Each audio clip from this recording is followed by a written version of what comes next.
Hey guys, today we're going to fabricate a whole chicken. It's very easy to do, and not to mention that it's actually cheaper to get a whole chicken and then just kind of fabricate it yourself rather than buying individual pieces pre-cut.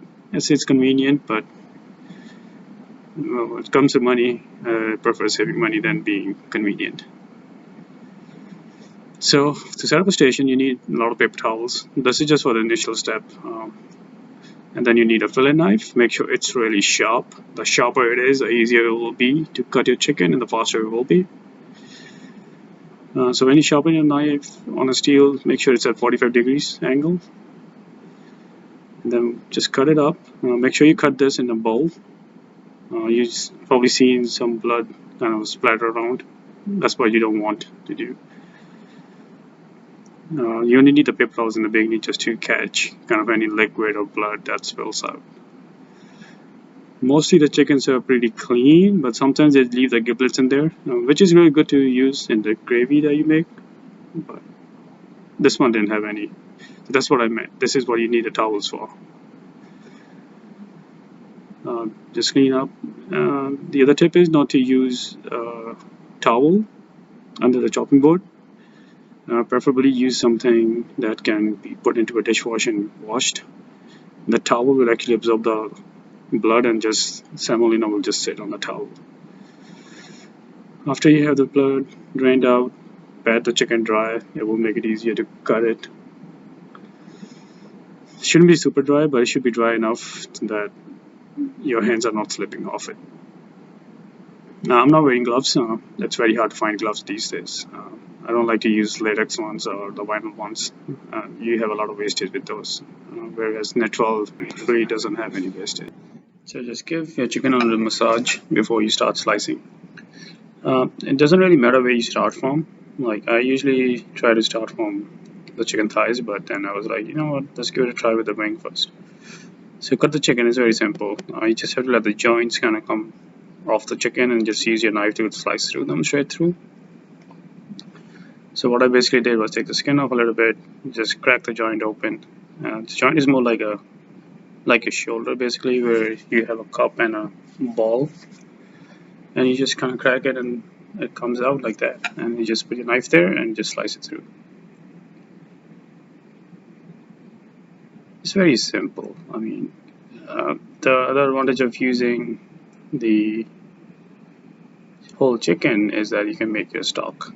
Instead of paying $10 just for chicken thighs, you can get a whole chicken for like $5-6 and actually get decent stock made at home rather than buying it from the store and paying another $15 for chicken stock. You might not get enough portions out of it to serve everybody who wants drumsticks, but yeah, well, everybody doesn't get everything they want. And it's very easy. Just let the chicken do the work.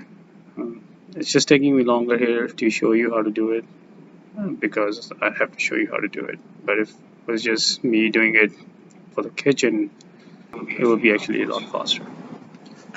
So here you can actually slice off the back of the chicken and then work on the breast, but I like to use that as a base for cutting my chicken breast. So right here I'm trying to feel the bone that divides the two breasts into half, and you're just going to make a cut right on top of it. Once you have your cut, you want to make sure the cut goes all the way down to the length of the breast, and this is what it should look like. Then you can see the bone after a while, and then just using the tip of your knife, you want to angle the tip of the knife towards the bone and then just slice. Make sure you only use the tip, not the whole knife. And this is where you need your knife to be the sharpest. The sharper your knife here will be, the easier and faster you can get through the chicken breast.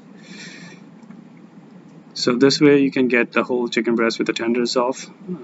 If you don't want the tenders, you can cut the tenders off here. And again, when you come to the chicken wing, it should have a joint right where I just pointed. And again, just let the chicken do the hard work for you, and all you have to do is just slice through it. You'll see the coupling of the wing and the chicken breast, and just slice through it straight up, and there's your airline chicken breast. And some places like to take the skin off from the top to make it actual airline chicken breast. So you can do that if you want. Never use the sharp of your knife, the sharper side of your knife, I should say, to slice the ligaments off the bone, because that would scratch your bone. So once you get to the bone, make sure you switch your sharp side away from the bone and then start scraping the ligaments and the meat down or up, depending on which direction you want to take the meat.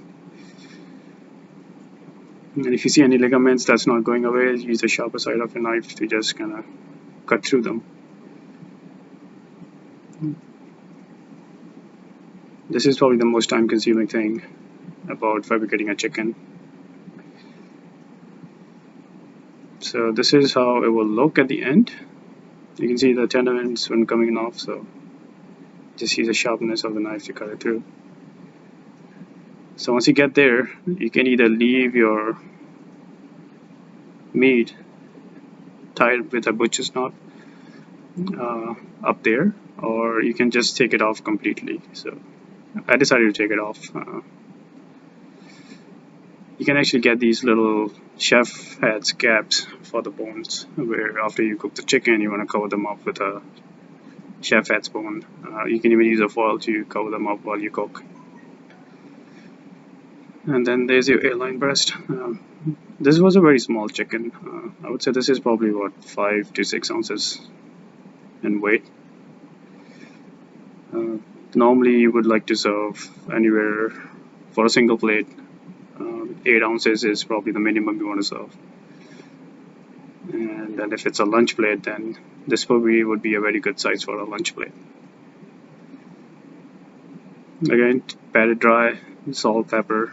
So the drier your skin is, the crispier it will get, and the nicer the color it will get.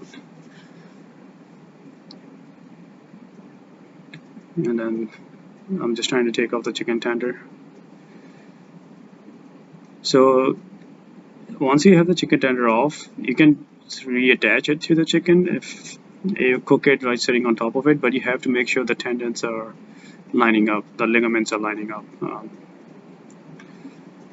So you can use, it's useful to kind of stuff your chicken. You can like butterfly your tenders, fill it up with stuffing, and then put it back on. You could use meat glue to glue it up, or just put it the right way around. Like I've put it the other way around so it won't stick when I cook.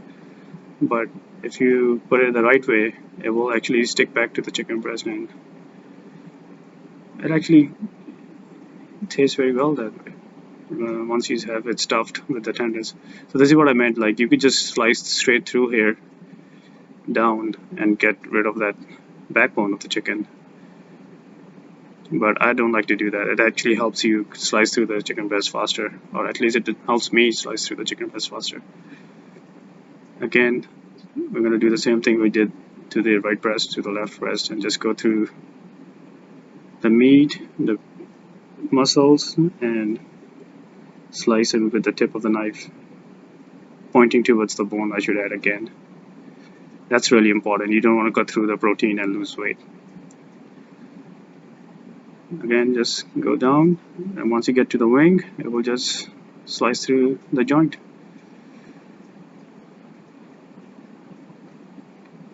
And again, if you want the chicken wing off, just slice through the joint again. So it's really not that hard. You just have to let the chicken, the anatomy of chicken, do the hard work for you. If you know where the joints are, how to find the joints, it shouldn't take you more than 3 minutes to cut down a chicken. In future, we'll do a half chicken where you cut it down in half. Basically, you get a whole chicken in one plate and a half chicken in one plate and the other half chicken in the other plate. Well, that's for the future video though. And just pat it down, salt, pepper, and then you're ready to cook it the way you want it. The other tip I can give is always brine your chicken. Always. If it's not braised chicken, then always brine your chicken. You don't have to leave it in the brine for longer than 1 hour, I would say. Even 1 hour for me is pushing it. I like to leave it in there for 45 minutes at the most. You don't have to brine it all the time, but it just stays moist longer. And if you're doing fried chicken, definitely brine it. It will make a big difference to your chicken. So here I was just trying to show my niece how to do a chicken lollipop. She's a big fan of it. So just like we took off the bone, the meat from the bone on airline chicken breast, we do the same here, but instead of just taking it off to the top of the wing, we take it to the bottom of the wing and we just roll it onto itself.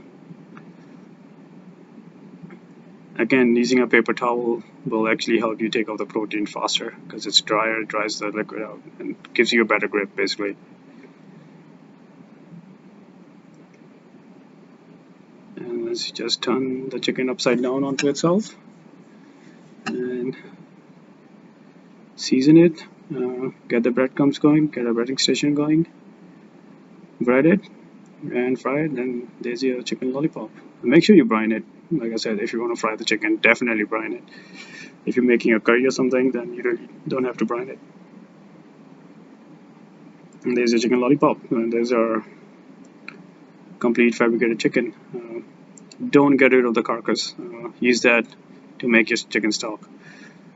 Again, you can boil the chicken carcass to get a cleaner stock, but like my chef told me, Chef Abraham, that we can just roast it and it will get rid of the impurities in the chicken.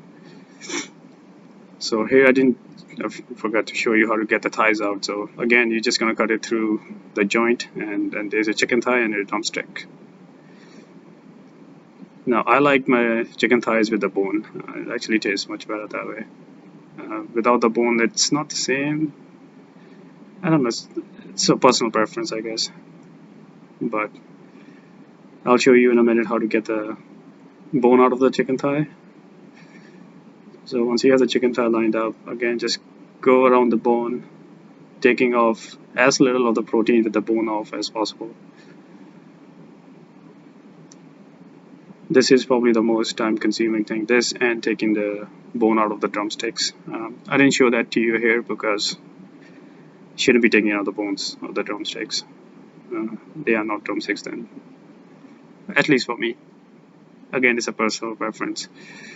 If in the future people see this video, we have enough views and they want to see how to take the bone out, and I'll do a video in itself just showing that. It shouldn't take more than 3-4 minutes to make that video. So just slice through the protein, and just like we did with the airline breast, try not to scrape the bones.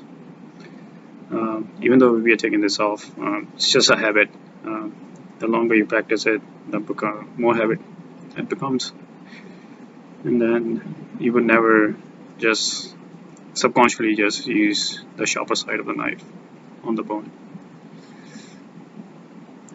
Just get as much of the protein of the bone, and then we'll just slice through the rest of the protein, and this will be out. And then maybe next week I'll upload a video for what we actually made with this chicken. I basically did a roulade with a butter chicken sauce, candied meat right here, and this is what the plate looked like. Still working on the video. Well, hopefully we'll see you next week for this beautiful little plate, and stay safe till then, and give us a call if you're craving some Indian food. We changed our menu to Indian recently, so I hope we got a call from you, and we'll see you next time. Cheers.